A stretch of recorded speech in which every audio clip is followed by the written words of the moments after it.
Bible ధ్యానములో ఇప్పుడు జెకర్యా గ్రంథము 8వ అధ్యాయము చదువుకుందాము. మరియు సైన్యములకు అధిపతియగు యెహోవా వాక్కు ప్రత్యక్షమై ఈలాగు సెలవిచ్చెను. సైన్యములకు అధిపతియగు యెహోవా ఆజ్ఞ ఇచ్చునదేమనగా, మిగుల ఆసక్తితో నేను సీయోను విషయమందు రోషము వహించి ఉన్నాను. బహురౌద్రము గలవాడనే దాని విషయమందు నేను రోషము వహించి ఉన్నాను. యెహోవా సెలవిచ్చినదేమనగా, నేను సీయోను నొద్దకు మరల వచ్చి యెరూషలేములో నివాసము చేతును. సత్యమును అనుసరించు పురమనియు సైన్యములకు అధిపతియగు యెహోవా పర్వతము పరిశుద్ధ పర్వతమనియు పేర్లు పెట్టబడును. సైన్యములకు అధిపతియగు యెహోవా సెలవిచ్చినదేమనగా, అందరును వృద్ధత్వము చేత కర్ర పట్టుకుని వృద్ధులేమి వృద్ధురాండ్రేమి ఇంకను యెరూషలేము వీధులలో కూర్చుందురు. ఆ పట్టణపు వీధులు ఆటలాడు మగ పిల్లలతోనూ ఆడుపిల్లలతోనూ నిండియుండును. సైన్యములకు అధిపతియగు యెహోవా సెలవిచ్చున్నదేమనగా, ఆ దినములందు శేషించియున్న జనులకిది ఆశ్చర్యమని తోచినను నాకును ఆశ్చర్యమని తోచున. ఇదే యెహోవా వాక్కు. సైన్యములకు అధిపతియగు యెహోవా సెలవిచ్చున్నదేమనగా, తూర్పు దేశములో నుండి పడమటి దేశములో నుండి నేను నా జనులను రప్పించి రక్షించి యెరూషలేములో నివసించుటకై వారిని తోడుకొని వచ్చెదను. వారు నా జనులై యుందురు, నేను వారికి దేవుడనై యుందును. ఇది నీతి సత్యములను బట్టి జరుగును. సైన్యములకు అధిపతియగు యెహోవా సెలవిచ్చున్నదేమనగా, సైన్యములకు అధిపతియగు యెహోవా మందిరమును కట్టుటకై దాని పునాది వేసిన దినమున ప్రవక్తల నోట పలుకబడిన మాటలు ఈ కాలమున వినువారలారా ధైర్యము తెచ్చుకొనుడి. ఆ దినములకు ముందు మనుషులకు కూలి దొరకకయుండెను, పశువుల పనికి బాడిగా దొరకకపోయెను. తన పని మీద పోవువానికి శత్రుభయము చేత నెమ్మది లేకపోయెను. ఏలయనగా ఒకరి మీదికొకరిని నేను రేపుచుంటిని. అయితే పూర్వ దినములలో నేను ఈ జనులలో శేషించిన వారికి విరోధినైనట్టు ఇప్పుడు విరోధిగా ఉండను.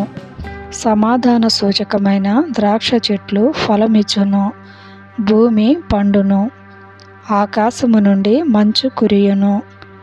ఈ జనులలో శేషించిన వారికి వీటినన్నిటినీ నేను స్వాస్థ్యముగా ఇత్తును. ఇదే సైన్యములకు అధిపతియగు యెహోవా వాక్కు.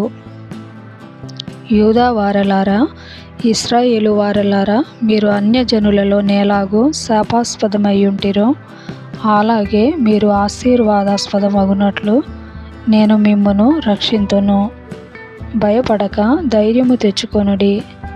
సైన్యములకు అధిపతియగు యెహోవా సెలవిచ్చున్నదేమనగా, మీ పితరులు నాకు కోపము పుట్టింపగా దయ తలచక నేను మీకు కీడు చేయనుద్దేశించినట్లు ఈ కాలమున యెరూషలేమునకును యూదా వారికిని మేలు చేయనుద్దేశించుచున్నాను గనుక భయపడకుడి.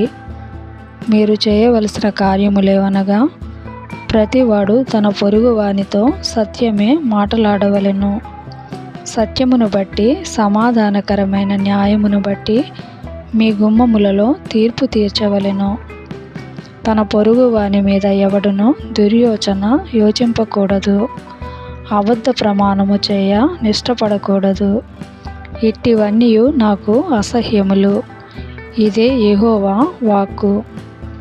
మరియు సైన్యములకు అధిపతియగు యెహోవా వాక్కు నాకు ప్రత్యక్షమై ఈలాగు సెలవిచ్చెను.